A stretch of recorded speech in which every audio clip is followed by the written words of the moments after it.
What's going on, everybody? This is Jose Maldonado with Ringside Intel, and today we're counting down the top 10 worst WWE gimmicks of all time. Well, they can't all be winners, can they? The wrestling business has given life to a menagerie of memorable characters. However, some of those characters are remembered for all the wrong reasons. Today, we pay tribute to the worst of the worst and count down the 10 worst gimmicks in WWE history. Number 10, Max Moon. This was a debacle of otherworldly proportions. Built from outer space, the character of Max Moon was supposed to be an alien robot thing who wore ridiculous and reportedly expensive ring gear, used a jetpack that couldn't fly, and shot streamers out of his hands. Originally conceived by none other than Conan, his time with the company didn't last long for a variety of reasons. The character was then given to journeyman Paul Diamond, who wound up on a space journey to nowhere. Number 9, T.L. Hopper. For some reason in the mid-90s, WWE became fascinated with putting out occupation-based characters. As a result, we got such luminaries as janitor Duke the Dumpster Drosy, hockey player The Goon, and pig farmer Henry O. Godwin. But scraping the absolute bottom of that barrel had to be T.L. Hopper, the wrestling plumber.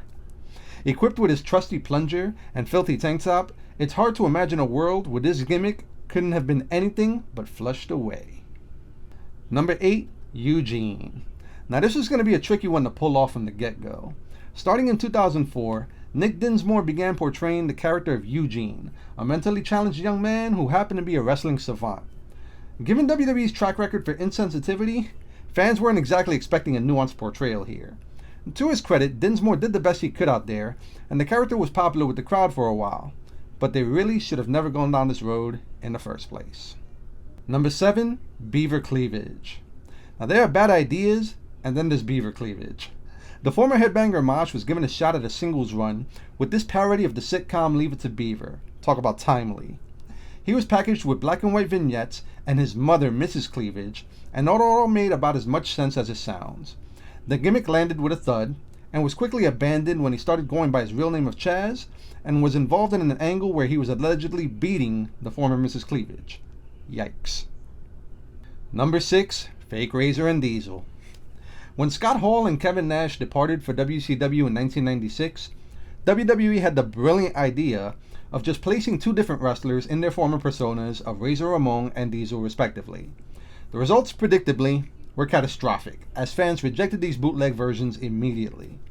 Thankfully for Glenn Jacobs, the fake Diesel, he'd move on to a much more successful gimmick as The Undertaker's brother Kane. But speaking of Glenn Jacobs, Number 5, Isaac Yankem DDS. When Jerry the King Lawler was feuding with his rival Bret the Hitman Hart, he enlisted the help of his monstrous wrestling dentist, Dr. Isaac Yankem DDS. Get it? I Yankem? Hilarious. Yeah, with Glenn Jacobs as a giant dentist with messed up teeth and the most grating entrance music this side of Right to Censor, it wasn't long before Yankem disappeared. Man, old Glenn really paid some dues to get to where he got. Number 4, the Red Rooster. During his time in the NWA, Terry Taylor was actually a promising talent with legitimate ability in the ring. So what did WWE do when they brought him on board? They made him the Red Rooster, complete with crowing and spiked up red hair. Yeah, given those circumstances, it was hard to think of Taylor as anything other than a laughingstock. This was too tall of a hill for any wrestler to climb, and his career never recovered. Number 3, Mantar. Half man, half beast, all terrible. There have been all manner of creatures that have entered a WWE ring, but few have managed to look as instantly ridiculous as Mantar. It wasn't so much the wrestler himself, but rather the giant furry bull's head he wore to the ring that was the key source of ridicule. Looking like a reject from a theme park parade is not the best way to strike fear into your opponents. It wasn't long before the Mantar character was put out to pasture. Number 2, Bastion Booger. If you sat down and purposely tried to come up with the most unappealing wrestling character imaginable, you'd likely still come up short of the atrocity that was Bastion Booger. The name, the look, the gear, my lord. He was a walking eyesore from the moment he debuted. Thankfully, he's probably best remembered for not coming out during the '94 Royal Rumble and never being heard from again.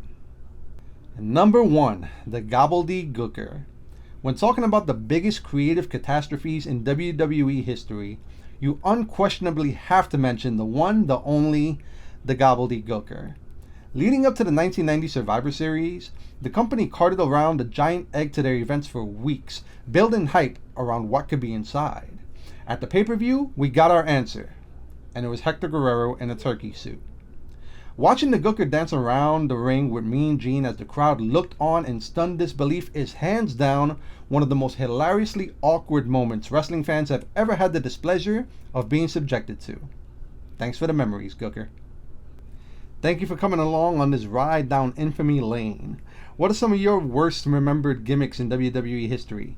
Leave some of your responses in the comments. We'd love to hear from you. And be sure to check out ringsideintel.com for more cool combat sports content. Like and subscribe all of our videos on YouTube and various other platforms, and I'll catch you on the next one.